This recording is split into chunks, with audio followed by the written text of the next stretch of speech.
Hello and welcome to the Patient First Podcast. I'm your host, Dr. Bryan Laskin, where we, of course, are looking to increase the influence of today's engaged dentists. And today I want to talk about an interaction I had with a dental technology vendor today, somebody who was high up in a dental technology company. I run across people working in the dental technology space every single day because I do a lot through my work here at Upgrade and other organizations in the dental technology space. And this particular person said something that I believe may be controversial and may rub a lot of you, like it did me, the wrong way. He said, Dr. Laskin, in the coming years, we're going to see the end, the death is what he said.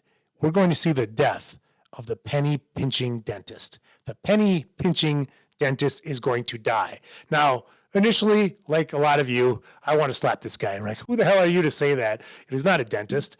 But I sat back and processed what he thought. And the very first thing that came to my mind was an old adage that there's 7 jerks walking around planet Earth at any one point in time. You don't know who they are because they're not wearing a jerk sign, right? They're not wearing the sign that says, my name is Jerk. But they're around there and they switch around, so you don't know who it's going to be at that moment in time. But you know, I'm joking, of course, but that is the old adage that there's only 7 jerks on the planet.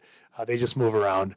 But instead of being completely insulting, so again, take a step back and share a few things based on what I believe to be the crux of what this person was trying to say.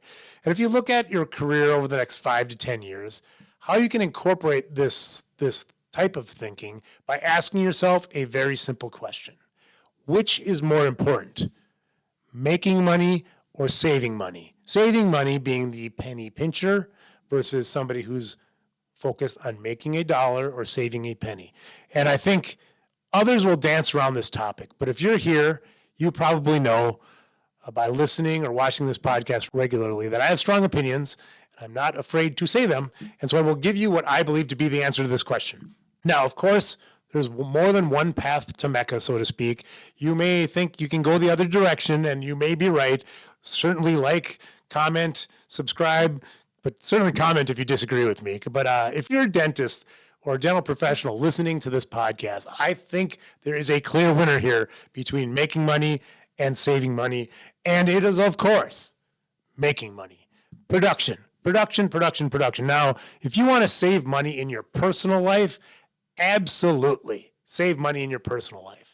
You know, that vacation can go on hold for you to invest in your practice, to invest in yourself personally. Hugely underdone, I believe, in dentistry for people to invest in their own education to grow themselves, which is what we're doing at Upgrade Dental.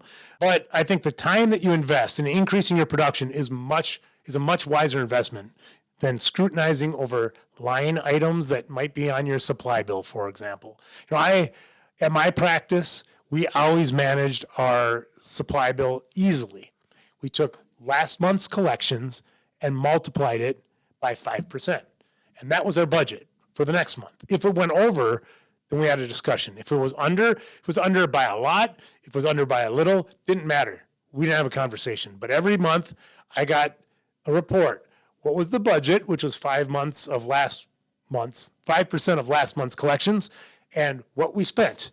And if it was over, then we had a discussion. Why did we go over? And we're going to take that off of next month's budget or the next couple months' budget or whatever that was.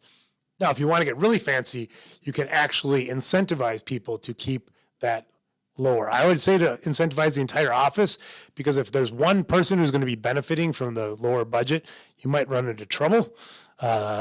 Speaking from experience, but I definitely would say that that's an easy way to do it. That way, I never looked at line items. I didn't know how much anything cost in my practice. I just knew that we were below what we budgeted, which was 5%. And I hear the screams now coming from the other end of this podcast. What? 5%? You are a maniac. Why would you spend that much on supplies? I didn't spend 5%. We spent less than 5%. But how low do you think you're going to go? 4%? 3%? I'm telling you, I have a very large practice, does a lot of revenue. That was a very big budget, 5%, and it wasn't that big. Like, it's not that much money. To go from 5% to 2%, that extra 3% wasn't that much compared to how much we could focus as an office on increasing production. So having one person just kind of do the very top of it, and everybody else focused on producing your goals way better that way, way better time spent. This happens so much in my practice that I trained for CAD/CAM for over a decade. And when I started, this was quite a while ago, training people on CAD/CAM, they right around the year 2000, there was only feldspathic and a couple very similar ceramics that were available for final restorations. And the manufacturer of the CAD/CAM machine basically relabeled one of the feldspathic porcelains and made the shade guide worse. And so I would always say to everybody in training, I don't know why anybody uses the manufacturer's product, because it's the same thing. It's just a worse shade guide. Well, guess what happened? After about a decade, somebody in my training class rose their hand and said, it's because they cost less. And I went, oh, I didn't even know, because I don't pay attention to what anything costs in my practice. I focus on production and I make sure we don't overspend. And so, we're not talking about personal finances here. At home, you can delay and invest in yourself, invest in your practice. But in your practice, I think just looking at the top line expenses and then focusing on production. And if you really wanted to save in your practice, if you really want to pinch pennies, there's only one place to look.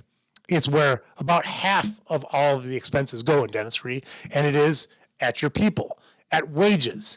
And the ironic thing here, so if you really want to affect your outspend, your expenditures, look at wages. And the best way to affect your wages is to automate, to offload to technology, which ironically, or maybe appropriately, also massively, disproportionately increases your production.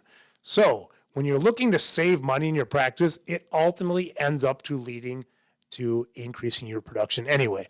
So the best way to typically reduce your costs or save money is also the best way to make more, through delegation of labor to technology, or even to somebody else that's less costly on your team.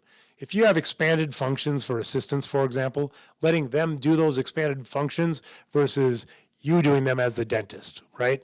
It's another way to save on labor costs.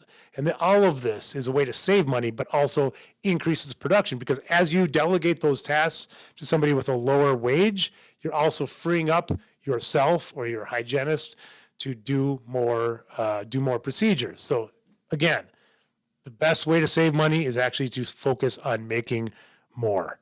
Now we're putting together a private group where we'll be focusing exclusively on adding at least $250,000 in new annual production to your office, making you much more profitable, right? Now, of course, we're doing this by putting patients first.